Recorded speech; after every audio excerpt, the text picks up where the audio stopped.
Mr. Vice President, thanks for being here.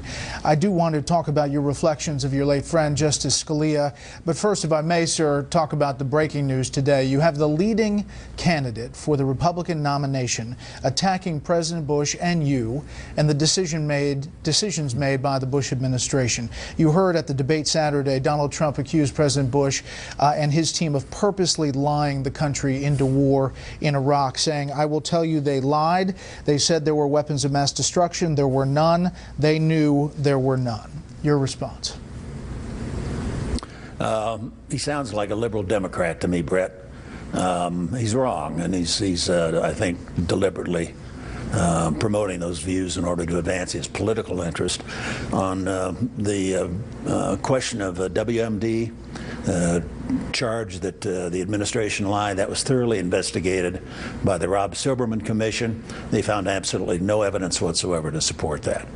On the notion, for example, that the president failed to act before 9/11 to stop it, we had no actionable intelligence at that point. It simply wasn't available.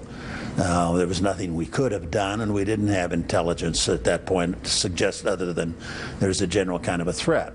The other areas, for example, if you look at what we did in the aftermath of 9/11, we did, in fact, keep the nation safe for 7.5 years. The president put in place some important programs, the terror surveillance program, enhanced interrogation techniques. All of those things gave us the information we needed to be able to act, and we had tremendous support of the American military. They did a superb job.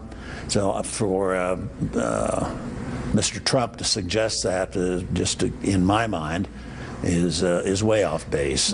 He clearly doesn't understand or has not spent any time learning about the facts of that period. Mr. Vice President, it's not just the debate on Saturday night, which obviously got very heated. Today at a press conference, he doubled and tripled down on the did President Bush and his administration make the country safer. Take a listen real quick. What does that mean, he kept the country safe after 9/11? In other words, we had this major catastrophe, and after that, what does that mean after? What about during 9/11? I was there. I lost a lot of friends that were killed in that building. The worst attack ever in this country? It was during his presidency. You mean we had the worst attack ever? By the way, after that, we did okay. That's meaning the team scored 19 runs in the first inning, but after that, we played well. I don't think so. This is the leading candidate for the Republican nomination. Yeah, it's hard to tell sometimes, isn't it?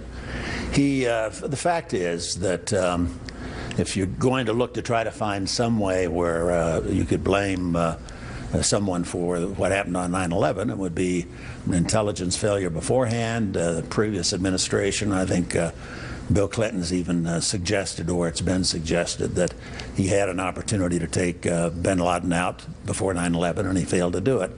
Now, as soon as we were hit by 9/11, I know a little bit about it. I was in the White House bunker all that day and helping coordinate and manage our response to 9/11. I didn't see Donald Trump there. I've never seen him involved in any way that would lead me to believe that he had any firsthand or practical experience about it. So it's a disappointment, frankly, that he's acting that way. I haven't endorsed anybody. I don't have an axe to grind in terms of that, but I think it's misleading for him to campaign on that basis. But if he won the nomination, would you support him? I've said I'll support the nominee of my party. If he operates the way he's operating, sounding like a liberal Democrat, I don't think he'll get the nomination. But if he does, you would support the nominee? I've always said I would support the nominee of my party. That's been my traditional practice. You do see his support in New Hampshire and polls across the country, tapping into this anti-establishment anger at not only the Obama administration and Congress, but going back to your administration that you served in. Right. But I think one of the disappointing aspects of what he's doing, I think especially have an impact there in South Carolina, is the way he treats these issues and the people involved in it does, I think, a great service to the tremendous disservice to the tremendous record of our military and our intelligence personnel who put their lives on the line during that period of time. We were very successful in Iraq, especially with the surge in 07 and 08. By the time we left office, Iraq was in great shape. What happened then was that Barack Obama came to town, withdrew presence from that part of the world, and ISIS emerged after that. You've got to tell the whole story if you want to focus on those events, and of course Mr. Trump never does.